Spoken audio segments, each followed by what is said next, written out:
ಭದ್ರಯ್ಯವರೇ, ಇದು ಎರಡನೇ ಜೊತೆನಾ ಇವು? ಹಾಂ, 2 ಜೊತೆ ಕರ್ಸುಗಳು ಇವನು? ಹಾಂ, ಕರ್ಸ್ಕೊಡು. ಯಾವ ಊರು ಅಂತ ಹೇಳಿದ್ರಿ? ಚಿಕ್ಕಗಂಗವಾಡಿ ಹೋಬ್ಳಿ ಕೂಟ್ಕಲ್ ಹೋಬ್ಳಿ, ರಾಮನಗರ ತಾಲೂಕು, ರಾಮನಗರ ಜಿಲ್ಲೆ. ರಾಮನಗರ ಜಿಲ್ಲೆ. ಇವೇನು ಹೇಳ್ತಾ ಇದ್ದೀರಾ? ಇವು 150 ಹೇಳ್ತಾ ಇದ್ದೀವಿ. 150. ಇವು ತೊಗೊಂಡು ಎಷ್ಟು ದಿನ ಆಯಿತು? ನಾನು ಒಂದು 4 ತಿಂಗಳಾಗಿದ್ದೀನಿ. 4 ತಿಂಗಳಾಗಿದೆ. ಇವು ಒಂದು ಜೊತೆ, ಇವು ಒಂದು ಜೊತೆ. ಕೈ ತಿಂಡಿ ಏನು ಕೊಡ್ತಾ ಇದ್ದೀರಾ? ಕೈ ತಿಂಡಿ, ಉಳ್ಳಿ, ದೋಸ. ಮತ್ತು ಏನೋ ನಿಮ್ಮ ಹುಡುಗನ ಕತೆ ಹೇಳಿ, ಏನೋ ಚಿರತೆ ಅಟ್ಯಾಕ್ ಮಾಡಿತ್ತು ಅಂತ ಏನೋ ಹೇಳಿದ್ರಲ್ಲ? ಚಿರತೆ ಮನೆ ಹತ್ರ ಇರುವಾಗ 8 ಗಂಟೆ, ರಾತ್ರಿ 8 ಗಂಟೆ ಮನೆ ಹತ್ರನೇ ಬಂದಿತ್ತಾ? ಮನೆ ಹತ್ರನೇ. ಹಾಂ. ವರಾಂಡಕ್ಕೆ ಆಟ ಆಡಕ್ಕೆ ಬಂದಾಗ ಬಂದು ಬಾಯಿ ಹಾಕ್ಬಿಟ್ಟಿತ್ತು. ಎಷ್ಟು ದಿನ ಆಯ್ತು ಅದಾಗಿ? ಒಂದು ವರ್ಷದ ಮೇಲೆ 3 ತಿಂಗಳಾಯ್ತು. ಅವನು ಉಳಿದಿರೋ ದೊಡ್ಡದು? ಉಳಿದಿರೋದೇ ದೊಡ್ಡದು. ಎಲ್ಲ ಅರಣ್ಯ ಇಲಾಖೆಯವರು ಎಲ್ಲ ಬಂದು ಸಂಜಯ್ ಹಾಸ್ಪಿಟಲ್ಲಿ ಎಲ್ಲ ಟ್ರೀಟ್ಮೆಂಟ್ ಮಾಡಿಸ್ತು. ಬೆಂಗಳೂರು ಅಲ್ಲಿಗೆ ತಗೊಂಡೋಗಿ ಇದು ಮಾಡಿದ್ರು. ಹಿಡಿತೀವಿ ಅಂತ ಅಂದ್ಬಿಟ್ಟು ಬಂದು ಒಂದು ರಾತ್ರಿ ಇದನ್ನೆಲ್ಲ ಮಾಡಿದ್ರು. ಫೋನೆಲ್ಲ ಏನು ಮಾಡೋಕ್ಕೂ ಹಿಡಿಯೋಕೆ ಆಗಲಿಲ್ಲ. ಅದು ಇವಾಗಲೂ ಬರ್ತಾನೆ ಇದೆ, ಆದ್ರೆ ಅದನ್ನೇನು ಮಾಡೋಕ್ಕಾಗಿಲ್ಲ ಅವರು. ಅದೇ ಚಿತ್ರನೇ ಬೇರೆ ಇದಾವ ಅಲ್ಲಿ? ಬೇರೆ ಇದೆ, ಆದರೆ ಅದೇ ಅಂತ ಹೇಳೋಕ್ಕಾಗಲ್ಲ. ಒಟ್ಟಿನಲ್ಲಿ ಚಿರತೆ ಬರ್ತಾ ಇರ್ತವೆ, ದಿನ ತಪ್ಪೋದೇ ಇಲ್ಲ. ಎಷ್ಟು ವರ್ಷ ಹುಡುಗನಿಗೆ? ಒಂದು 11 ವರ್ಷ ಸರ್. ಈಗ 11 12ಕ್ಕೆ. ಅಂದರೆ ದೇವದಯದಿಂದ ಉಳ್ದ? ದೇವದಯದಿಂದ ಉಳ್ದವನು. ಎಷ್ಟು ದಿನ ಇದ್ರಿ ಹಾಸ್ಪಿಟ್ಲಲ್ಲಿ? ನಾವು 15 ದಿನ ಆಯಿತು. 2 ಲಕ್ಷ ಖರ್ಚಾಯ್ತು ಅಂದರೆ? 2 ಲಕ್ಷ ಖರ್ಚಾಯಿತು. ಗೌರ್ಮೆಂಟಿಂದ ಏನು ಸಿಕ್ತು? ಏನು ಕೊಟ್ಟಿಲ್ಲ ಸರ್. ಗೌರ್ಮೆಂಟಿಂದ ಅವರು ಇದರಿಂದ ಬಂದು 50,000 ಕ್ಯಾಶ್ ಕೊಟ್ಟಿದ್ದಾರೆ. ಫಾರೆಸ್ಟ್ ಡಿಪಾರ್ಟ್ಮೆಂಟಿಂದ ಹಾಕಿದ್ದೀವಿ, ಕೊಡ್ತೀವಿ, ಬರ್ತದೆ ಅಂತಾರೆ. ಯಾವುದು ಇನ್ನೂವರೆಗೂ ಯಾವುದು ನಮಗೆ ಮಾಹಿತಿ ಆಗಿಲ್ಲ. ಏನಂದ್ರೆ ಪುಣ್ಯ ಉಳಿದ್ನಲ್ಲ ಅಷ್ಟೇ ನಮಗೆ. ಕೈ ಕಾಲೆಲ್ಲ ಇದಾಗ್ಬಿಟ್ಟಿದ್ದ, ಕಚ್ಚಿಬಿಟ್ಟಿದ್ದ? ಕಾಲ್ಗೂ ಬಾಯಿ ಹಾಕ್ಬಿಟ್ಟಿತ್ತು.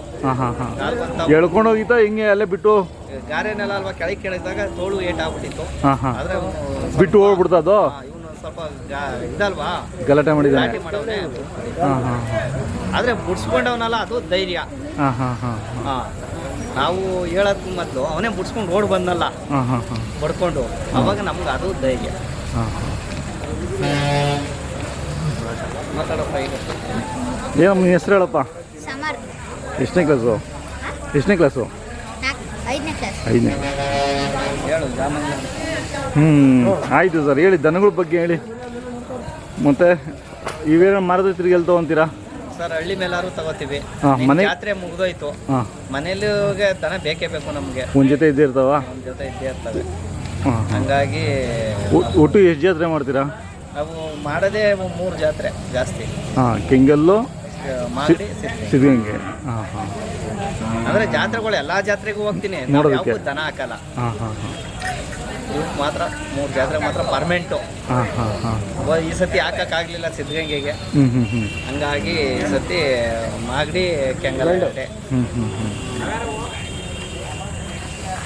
ನಮ್ಮ ಮಗನಿಗೆ ದನ ಅಂದರೆ ಹುಚ್ಚು ಜಾಸ್ತಿ. ಅಂದರೆ ಕಡ್ಸುಗಳು ಚೆನ್ನಾಗಿ ಹೋಗ್ತಾವೆ ಈ ಕಡೆ? ಕಡ್ಸ್ಗಳು ನಿಮ್ಮ ಆ ಕಡೆ ಇವರು ನಮ್ಮ ಇದರಲ್ಲಿ ಕಡ್ಸೆ ಜಾಸ್ತಿ. ಮುದ್ದೂರು ಕಡೆಯವರೆಲ್ಲ ಬರ್ತಾರೆ, ಮಂಡ್ಯ ಕಡೆಯವರು, ಬರ್ತಾರೆ. ಮಳವಳ್ಳಿ ಕಡೆಯವರೆಲ್ಲ ಕಡ್ಸುಗಳು ಇದಾಗ್ತವೆ. ಇವು ಏನಾರ ಮಾರಲಿಲ್ಲ ಇಲ್ಲಿ ಮನೆ ತಕ್ಕ ಬಂದ್ರೂ ಅವು ಕೊಡ್ತೀವಿ ಸರ್.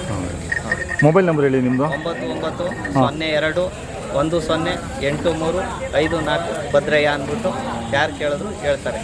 ಇವಾಗ ನಿಮ್ಮೂರಲ್ಲಿ ಎಷ್ಟು ಜನ ಬೀಜದವ್ರಿಗೆ ಕಟ್ತಾರೆ? ಇಲ್ಲ ಸರ್, ನಮ್ಮೂರಲ್ಲಿ ಬೀಜದವ್ರು ಯಾರು ಇಲ್ಲ. ನಾವೇ ತಡಗಂಗೋಡಿಯಲ್ಲಿ ಕಟ್ತಾರೆ. ನಿಮ್ಮೂರ್ಗೂ ಅವ್ರಿಗೆ ಎಷ್ಟು ದೂರ? 10 ಕಿಲೋಮೀಟರ್ ಆಯ್ತದೆ ನಮಗೆ. ಅಂದರೆ ನಾವೇ ಬೀಜದವ್ರಿಗೆ ಕಟ್ತಿದ್ದವರು ನಮ್ಮೂರಿಗೆ. ಈಗ ನಾವು ಅದನ್ನ ಬಿಟ್ಬಿಟ್ಟಿದ್ದೀವಿ. ಎಷ್ಟು ವರ್ಷ ಆಯ್ತು ಬಿಟ್ಟೆ? ಅಲ್ಲೇ 10 ವರ್ಷ ಆಗಿದೆ ಅಷ್ಟೇ. ನಮ್ಮ ಮೊದಲು ನಾವೇ ಬೀಜದವ್ರಿಗೆ ಕಟ್ತಿದ್ದವರು. ಹೊಸ ಕರು ಕಟ್ತಿದ್ರಿ? ಹೊಸ ಕರು ಇಲ್ವಾ ಈಗ? ಹೊಸ ಕರು ಮಾರ್ಬಿಟ್ಟಿದ್ದೀನಿ, ನಾವು ತಗೊಂಡಿಲ್ಲ ಇನ್ನ. ತಗೋತಾ ಇರ್ತೀನಿ, ಮಾರ್ತಾ ಇರ್ತೀನಿ ಸರ್. ನಮ್ದೇನು ಇದೆ ಹೊಸ ಕರುಗಳು ತಗೊಂತಿರ್ತೀರಾ? ಹೊಸ ಕರುಗಳು ತಗೋತೀನಿ. ರಾಮನಗರದಿಂದ ಎಷ್ಟು ಕಿಲೋಮೀಟರ್ ಆಗುತ್ತೆ ನಿಮ್ಮೂರು? 15 ಕಿಲೋಮೀಟರ್ ಆಗ್ತದೆ. 15 ಆಗುತ್ತೆ. ಇಲ್ಲಿ ಮಾಗಡಿಯಿಂದ 25 ಕಿಲೋಮೀಟರ್ ಇದರಲ್ಲಿ ಬಂದರೆ, ಆದ ರಸ್ತೆ ಬಂದರೆ ಒಂದು 20 ಕಿಲೋಮೀಟರ್. ಆಯ್ತು ಸರ್, ಧನ್ಯವಾದಗಳು ನಿಮ್ಮ ಮಾಹಿತಿಗೆ.